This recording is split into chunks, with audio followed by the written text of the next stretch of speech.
Muy buenas tardes. Mi nombre es Román Pairumani y en este video voy a compartir mi reflexión final sobre lo trabajado en este módulo. Primero, ha sido un proceso muy valioso porque me permitió acercarme de manera en que los mitos, ritos y símbolos construyen identidad, cohesión y sentido en las culturas andinas y amazónicas, algo que muchas veces no se valora en la sociedad moderna en la cual vivimos hoy en día. A continuación voy a responder algunas preguntas que se han planteado para este foro, ¿no?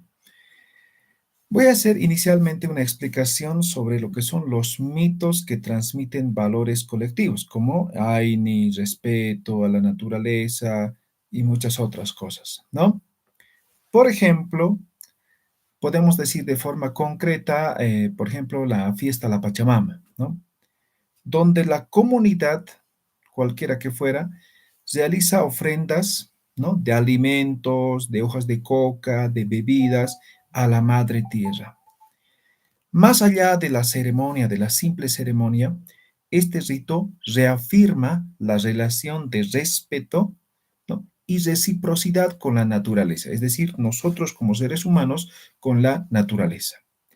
Al mismo tiempo, es un momento de cohesión social, es decir, familias y comunidades se reúnen para poder compartir, para poder reforzar la identidad cultural y mostrando cómo los mitos siguen vivos en la práctica actual. Entonces, la influencia de los mitos y ritos en la identidad cultural es un acto de reciprocidad y también es un acto de cohesión social. En relación a la reflexión 2 que hace referencia a un símbolo andino amazónico, ¿no? Y escogí la chacana, ¿no? La chacana tiene diferentes connotaciones y diferentes significados. La chacana primero representa la conexión entre los tres mundos, ¿no? El mundo de arriba, el mundo de aquí, ¿no? El mundo de abajo, ¿no? Y el manjapache, que sería el mundo de adentro, ¿ya? Tradicionalmente, la chacana servía para enseñar la visión de lo que es la cosmos a las nuevas generaciones. Hoy en día, la chacana ha evolucionado, ¿no? Y se ha convertido en un emblema cultural, no solamente en algo simbólico, sino es un elemento además político, ¿no? Se encuentra en banderas, logos institucionales y hasta en artesanías principalmente turísticas. Este cambio demuestra cómo un símbolo ancestral puede mantener su esencia sagrada y al mismo tiempo adaptarse a los nuevos contextos. Tal vez está dando otros significados incluso, ¿no? Y hablando del chacana, es importante todavía investigar, conocer más en profundidad. En relación a la reflexión 3 que habla sobre la enseñanza del módulo relevante para la sociedad moderna, ¿no? Aquí he escogido lo que son los valores, ¿no? Los valores comunitarios del mundo andino, principalmente, ¿no? Como lo que podríamos decir, ¿no? Es una contradicción a lo que se vive hoy en día, ¿no? El modelo urbano, que sería un modelo individualista. En cambio, los valores comunitarios son comunidad, es compartir, es convivir, ¿no? Por ejemplo, el AINI. El AINI es un principio primero de reciprocidad.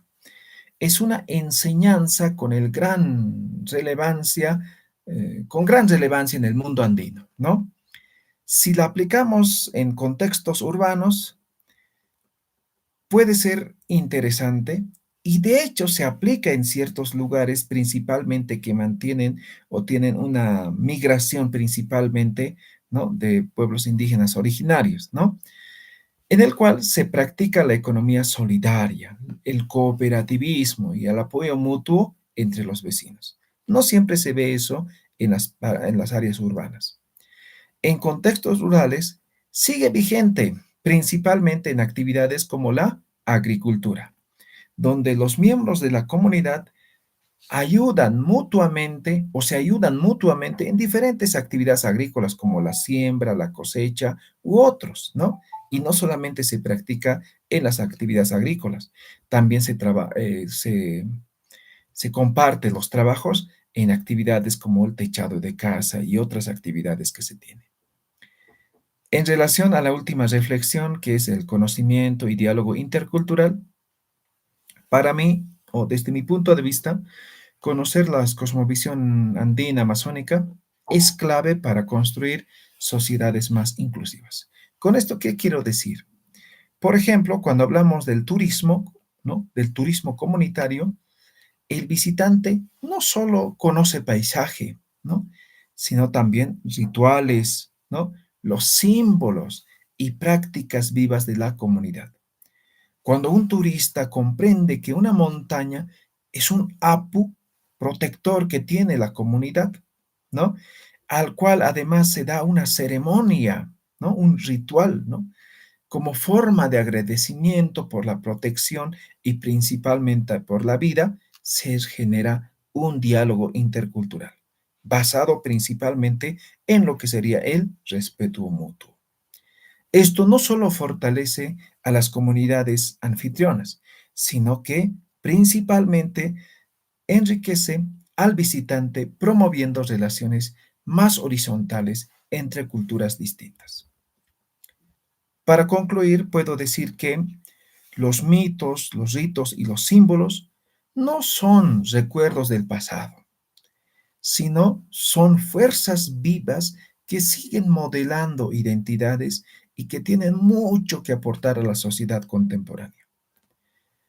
Por lo tanto, puedo decir que este módulo me ayudó a ver la profundidad de esos saberes y valorar cómo pueden contribuir estos a construir un futuro más justo, un futuro más sostenible y principalmente un futuro más intercultural.